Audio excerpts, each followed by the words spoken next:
For the main shaft here, you just pull off the input shaft, pull off the synchro and the locker ring.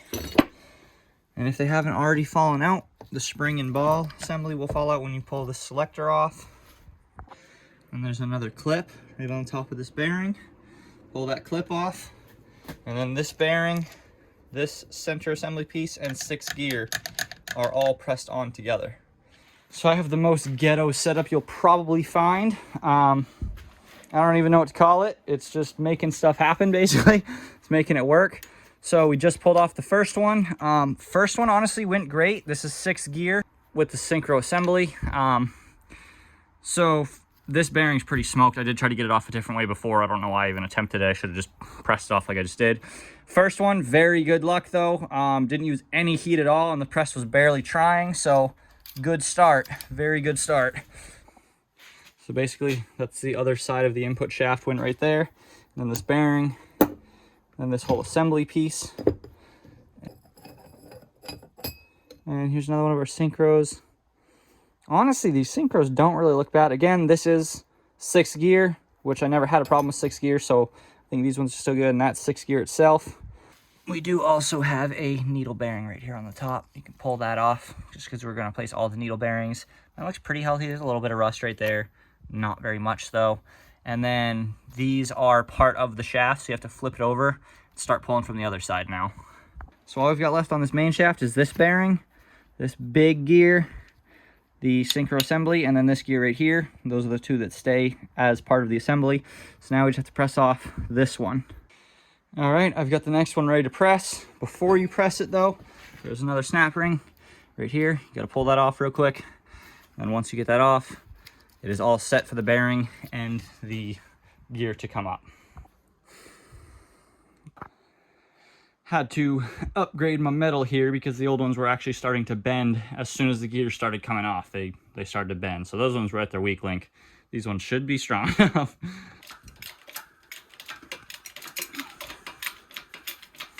So that is down to the main shaft. Once you get that off, you got this big bearing. There's a shim in between, it's kind of stuck to it. Then you pull this gear up, kind of a heavy gear. And then you got needle bearings down there, and then your next synchro assembly. So you're gonna pull off this needle bearing. And then you've got an inner synchro ring, if I can get it out here. And your outer synchro ring. Probably gonna be easier just to pull them out together. That ring's got some wear on it for sure. And then you can pull off your next locker ring.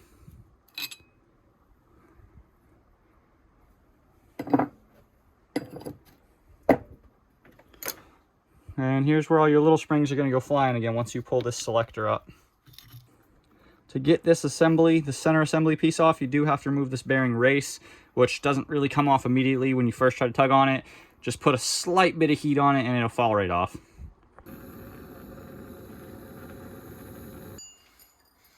There we go. That one took a little bit of persuasion to get off. Synchro assembly comes off next. Slides right off.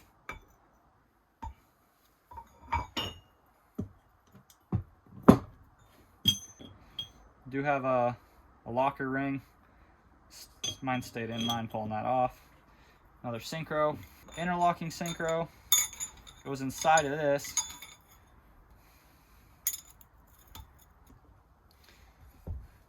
And then your last gear slides off. Just like that, comes up. And then your last needle bearing at the bottom. And that is the entire main shaft. All right, so visibly, you can see a little bit of marking, but nothing I can even feel with a fingernail, so I'm gonna run it. So now we're basically just putting it back together. So now I get to actually dig into the parts. I am gonna be reusing the races just because I didn't get any of those. But I mean, they look healthy. This one's a little dirty on the inside. I'm gonna clean that out. But again, can't even feel anything with a fingernail, so these should be fine to go back on. We've got new needle bearings, entirely new, 6 gear, upgraded carbon synchros, new rear main shaft nut. These are the little ball and spring, and then a bunch of new shims and all the new clips, new bearings, everything. So it should be pretty happy. I got some engine assembly lube because a bunch of people said they use that because when you're putting it back together, you don't want to put it back together completely dry. Like the synchros, for example, you don't want to put those on dry. You want to put a little something on them so when you start the truck, they're not burning themselves up real quick before they really have fluid and time to turn. So basically, this is going to go on everything. I'm going to overuse this. So everything is perfectly happy. So time for reassembly. So very first thing going back on is a new needle bearing. Here's our old one. Not really unhealthy or anything wrong with it, but gonna be throwing all new stuff. So new needle bearing, gonna drench this in some engine assembly lube so it's not dry, and slip that on. Because the last thing I want is to put this all together and then ruin something. Slide it down. There we go. Make sure it turns nice and happy. Next thing is our gear we're gonna put back on. But I just sat mine down on dirt, basically, because my working surface is not the cleanest. So I'm gonna set this up and I'm gonna clean the ever-living crap out of this before I put it on. Same way it came off. You want the synchro part facing up.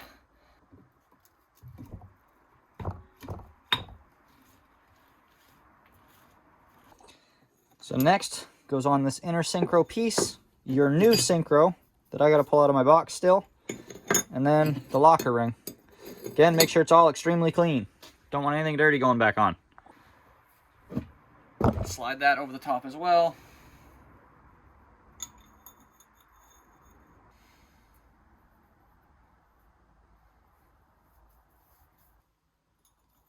And you'll just sit it in these little locking grooves.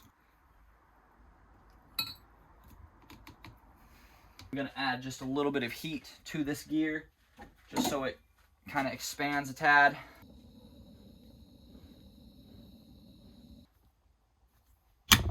And there we go.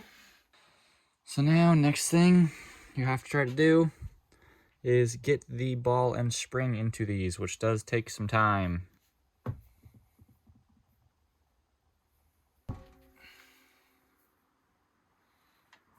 You will have little teeth on the side, same with the bottom one. There, that'll click right into place. So once you get all those ball and springs in, you can push this selector locker groove down. Don't push it back up, otherwise it'll pop back out again. Then you can put your next set of synchros. You got the locker ring, inner synchro, outer synchro. Make sure that the inner synchro sits down in these grooves, otherwise it won't be right. So next is putting the bearing race back on. We're gonna have to get the bearing race warm before it will slide back over. Same thing as how we took it off. Heat it up a little bit. So that will slide right back on with the heat. And then we need new needle bearings. This is the old one that came off. So we gotta grab another new one. Get it all lubed up and slip that back over.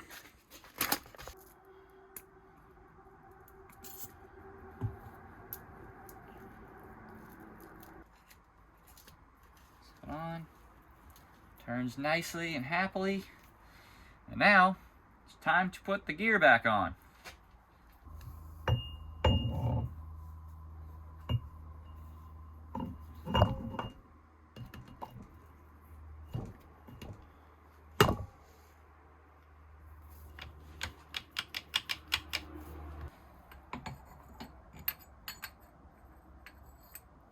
Slides right over on top. So now it's time for the new bearing. There's our old one. Here's our new one. This I'm going to throw in the little toaster oven for 15 minutes at like 300 degrees. Should help this slip on a lot better. Had to get this thing pretty warm, but once I got it all warmed up, it just took a couple taps and slid right over. So now we got our little new lock ring. There's our old one. Got a bunch of new ones to put on. And that just slips over inside down on that little crease in there. And then this side is done. We'll flip it over and start working on this side. Now this whole side is reassembled. Got the locker ring on the top. So now I'm gonna add some lube to this bearing right here and then flip it over and start working on the other side.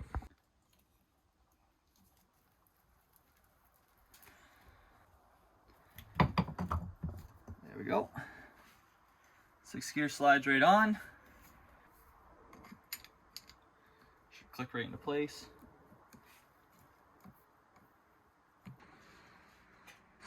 A little heat, rubber mallet, and it went on nice. Just make sure you line it up with the locker ring underneath. And I'm just waiting on my bearing. Probably gonna tap that on as well. And that should be good. And we're back to another synchro and more of those little springs and balls that are so lovely. A little bit of heat and hammer. This bearing is pressed back on again. I'm gonna let it cool down just a little bit and then grease it up. And now you just gotta put a little lock ring back on the top there. Clip is back in, grease is going on. Got all those in. Got the shift selector back on. And then we've got our next locker ring and synchro. So again, clean, check, lube, place. New lubed synchro and locker ring right into place. And then that's it for the main shaft. This obviously clean, but it literally just slides right over top, and then you can replace this bearing on the top. Just gave some of the external parts a wash. Bell housing, case, tail shaft, tail housing, whatever you want to call it. Just gave them a quick rinse to get most of the mud, dirt, debris, oil crap off.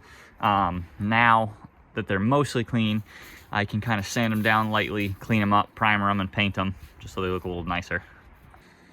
So I got these two. I got the case and the tail housing already. I was getting ready to kind of tape up the bell housing, but I don't know. I might just leave the bell housing clear, honestly. I don't know if I even want to paint that, but these two are just going to go black. All right, gonna start with some primer. All primered up, ready for some black gloss paint. All right, nothing too crazy. Still not show truck condition, but a little bit better than the rust orange color. So it's definitely been a bunch of fiddling to try and get everything to work how I want, but now we've got a pretty strong setup. Should be able to just press this right out. Yeah, so I was pretty determined with my little 20-ton, and we did get most of the work done. I mean, we're more than halfway done. The entire main shaft got pulled apart and put back together. And there's just 2 gears on the counter shaft, but they do not want to budge. I let them sit overnight, soaking in PB Blaster. Tons of heat, basically maxing out the press, and they just won't come off. So I think is what I'm gonna do is just pay a shop to do those two, because there's only 2 gears on the counter shaft that have to get pulled off. So I think I'm gonna pay a shop, because it's not even necessarily worth trying anymore, because like even if I sit there and soak it more and I get Aerocroil and more PB Blaster and try to find all these other different products that people said would help, and then let it soak more and then try to press it and use a lot of heat, by the time the thing comes off, dude, it is going to go flying across the room. Just 10 minutes ago I was trying to do it, and I had a little piece of metal between the press and the bearing, or between the press and the center shaft, and wasn't even full load. And I mean, it was probably a little bigger than this, tall, and like a quarter thick piece of metal. And it went flying across the room so fast I couldn't even see where it landed. So really don't want to take that to the head. That'd be a pretty bad day, 40,000 pounds throwing a piece of metal at your head. So it's not really worth it. I'll just see if a shop will take $100 to press off the 2 gears, and then I can do the rest by hand. And then hopefully I can heat the gears up a ton in the little toaster oven and get them to press back on. If I can't, I'll just bring them back to a shop up the road and have them press them on. I'd like to do it all myself, but I don't know. It is a little hard on those counter shafts, I guess. Some people said that they got it all right. Some people didn't. My truck has 400,000 miles on it, and I believe the transmission's never been opened. So as far as I know, they're just sealed together.